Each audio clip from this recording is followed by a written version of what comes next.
pessoal, bem-vindos a mais uma aula e hoje a gente vai falar sobre o reino fungi, que são os fungos. Os seres vivos eles eram divididos em 5 reinos: Monera, Protista, Fungi, Plante e Animalia, e depois com a tecnologia do DNA recombinante, agora os seres vivos são divididos em 3 grandes domínios, e aí nesses domínios vocês têm os reinos, né? Sendo que o reino fungi ele é encontrado lá dentro do domínio eucária, que são os eucariontes. Pode ver aqui o Mycetozoa e aqui os fungos, né, onde estão encontrados aí esse reino. Então, quais são as características gerais dos fungos?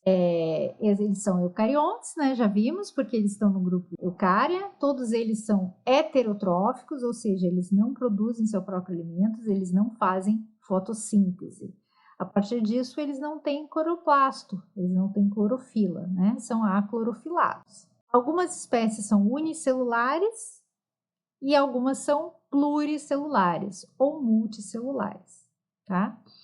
Eles têm reserva de glicogênio, a gente tem glicogênio, né? Já as plantas, a reserva delas é o amido, nós temos o glicogênio, as plantas têm amido, os fungos têm glicogênio. E muitos dos fungos têm uma parede celular, tá? Mas aí não é coberta de celulose, que nem as plantas, ou peptídeo glicano, né? Que nem as bactérias, mas é coberta por quitina. Os fungos, microscopicamente, se a gente conseguir dar uma olhada neles, eles possuem hifas, que são alguns filamentos.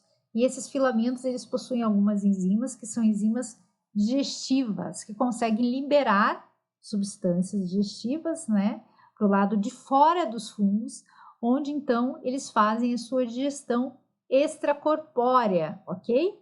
Então a digestão não é intracelular, não é nem intracorpórea, é extracorpórea. Então eles liberam essas enzimas para fora do seu corpo, no ambiente, onde eles digerem a matéria orgânica, e depois digerida a matéria orgânica, essas substâncias são absorvidas para dentro das hifas. E a reunião de várias hifas a gente chama de micélio. Então, o que seria hifas? Hifas são esses filamentos aqui. Então, essas hifas, geralmente, elas podem ser divididas, que a gente chama de septadas, ou não são divididas, que a gente chama de cenocíticas. Okay? Geralmente essas hifas elas crescem sempre pelas extremidades. Alguns fungos também têm a possibilidade do aparecimento de um corpo de frutificação na reprodução sexuada. Que seria o quê? É o chapeuzinho, pessoal. Quando a gente encontra o chapeuzinho,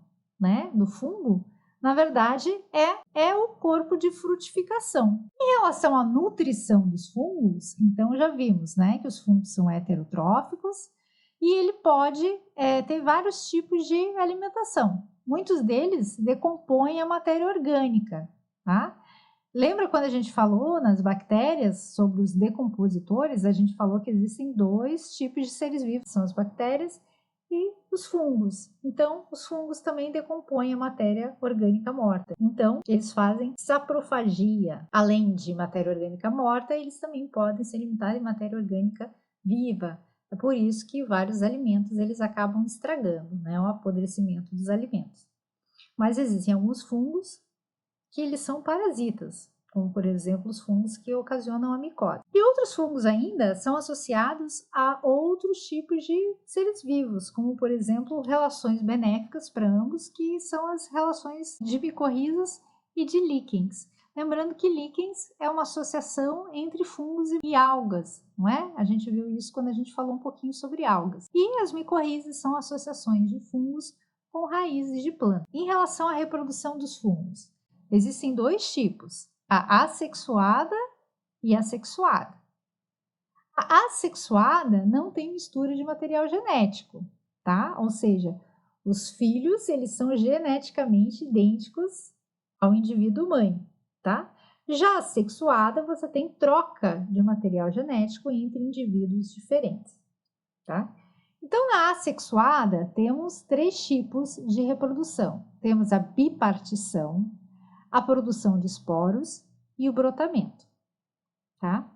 Já em relação à reprodução sexuada, nós temos a plasmogamia. Tá?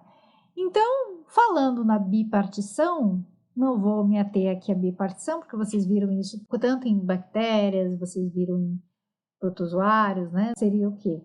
A duplicação do núcleo e depois a citocinese. Isso acontece com fungos unicelulares. Também temos o brotamento, né? Que seria o brotamento? Você tem uma célula, de repente aparece uma projeção citoplasmática, que seria como se fosse um broto, e na verdade você tem aqui uma nova célula, tá? E aí você fica com, vamos dizer assim, a célula inicial e o broto, e eles são geneticamente idênticos. E acontece em fungos unicelulares, como por exemplo na levedura. Esse é o brotamento. Também no caso da reprodução assexuada, temos a produção de esporos. Então é o que acontece no bolor de pão. Você tem aqui as hifas, essas hifas produzem uma estrutura chamada de esporângio, que é aquele pretinho do bolor de pão, né, que a gente consegue visualizar. Esses esporângios, eles explodem e liberam esses esporos no ar, e esses esporos infectam ou mesmo pão ou outros pães, e aí formam um indivíduo geneticamente idêntico ao indivíduo anterior. Passando agora para a reprodução sexuada, temos plasmogamia, tá?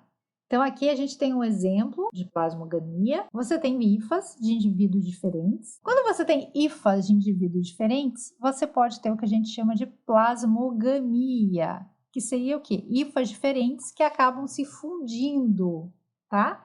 E aí então você tem o núcleo da hifa A e o núcleo da hifa B. Isso faz com que apareça um corpo de frutificação que a gente chama de basidiocarpo, onde as hifas têm então esses dois núcleos, da hifa A e da hifa B. Nesse basidiocarpo, então, é dividido em várias estruturas embaixo do chapeuzinho, a gente dá o nome de basídio. Então, cada basídio desse tem um núcleo da hifa A e um núcleo da hifa B, tá? Esses dois núcleos, eles se juntam, formando então um núcleo 2N, tá? Um núcleo diploide. Esse núcleo diploide, ele entra em meiose, formando 4 núcleos haploides. E esses núcleos haploides, eles acabam germinando e se originando em outras hifas, tá? Quando essas hifas encontram uma outra hifa de indivíduo diferente, acontece a mesma coisa, né? A junção de hifas formando a plasmogamia. Classificação dos fungos, lembram? Reino, funge, filo, vários grupos dentro do mesmo reino. Então, o primeiro filo que a gente vai ver são os ficomicetos, tá? E pode ser uni ou multicelulares, ou seja, uma única célula ou várias células. E eles não apresentam o chapeuzinho, ele não apresenta o corpo de frutificação, que é o exemplo do bolor de pão. O próximo filo são os deuteromicetos, tá? Eles são multicelulares. A gente viu que os ficomicetos, eles poderiam ser uni ou pluricelulares ou multicelulares. Nesse caso, não. Eles são multicelulares. Cada indivíduo tem várias células. Não existe reprodução sexuada, somente assexuada, e não tem corpo de frutificação. É o caso da Candida albicans, que causa a doença candidíase. Temos os ascomicetos, que podem ser uni ou multicelulares, e apresentam já um corpo de frutificação, que a gente chama de ascocarpos, e produzem esporos.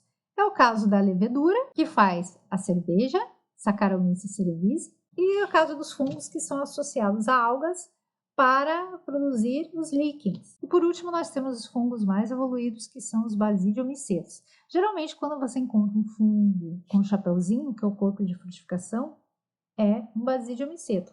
Embora o ascomiceto também possa fazer esse corpo de frutificação, né? Eles são multicelulares, eles são bem desenvolvidos, né? E tem esse chapeuzinho, como eu falei, que é a grande característica, né? Então, a maioria dos cogumelos, esse chapeuzinho aqui que você encontra bastante na floresta, que a gente chama de orelha de pau, são todos basidiomicetos. Bom, a importância dos fungos, eu já falei um pouquinho. Eles, juntamente com as bactérias, eles são decompositores. Outra coisa muito importante é a associação com algas que formam os líquens. e os líquens são ótimos bioindicadores de poluição atmosférica. Temos associações dos fungos também com plantas, que a gente chama de micorrizas. Essa associação, ela muitas vezes é mutualística, ou seja, essa relação, ela depende para a sobrevivência de ambos seres vivos. Isso faz com que as plantas possam adquirir mais elementos, como por exemplo o fósforo. Então aqui a gente consegue ver, né, como os fungos eles aumentam a superfície de absorção dessas plantas. Aqui uma planta, aqui a raizinha dela, e tudo que você vê aqui é micorriza, ó, tudo isso são fungos que estão aqui ajudando a planta a captar nutrientes. E muitas vezes quando você insere, você inocula esses fungos para aumentar a micorriza, você vê até um aumento na produtividade da planta. Então aqui você pode ver as plantas sem a micorriza e aqui as plantas com a micorriza. Também a importância dos fungos, né, na parte alimentar, né? Quem gosta de um pão, né? Quem gosta de queijo, quem gosta de vinho, tudo isso tem a ver com a fermentação dos fungos, né? Um fungo chamado Penicillium notatum que conseguimos acabar com a peste negra pela produção de penicilina. Tá? A penicilina nada mais é do que uma substância liberada por esse fungo, que é o Penicillium notatum, que tem uma grande abrangência na morte de bactérias. Então você pode dar uma olhada aqui no crescimento de uma bactéria, aqui o fungo, o Penicillium notatum, liberando alguma substância, que hoje se sabe que é penicilina, que está fazendo o quê? Evitando o crescimento dessa bactéria. E os fungos também são utilizados na agricultura em controle biológico, tá? Então aqui a gente tem um inseto e você vê esse algodãozinho, na verdade é um fungo que está parasitando esse inseto, um inseto que poderia acabar com as lavouras. E aqui também é um nematóide, e os fungos estão se alimentando desse nematóide, o nematóide que também poderia acabar com várias plantações.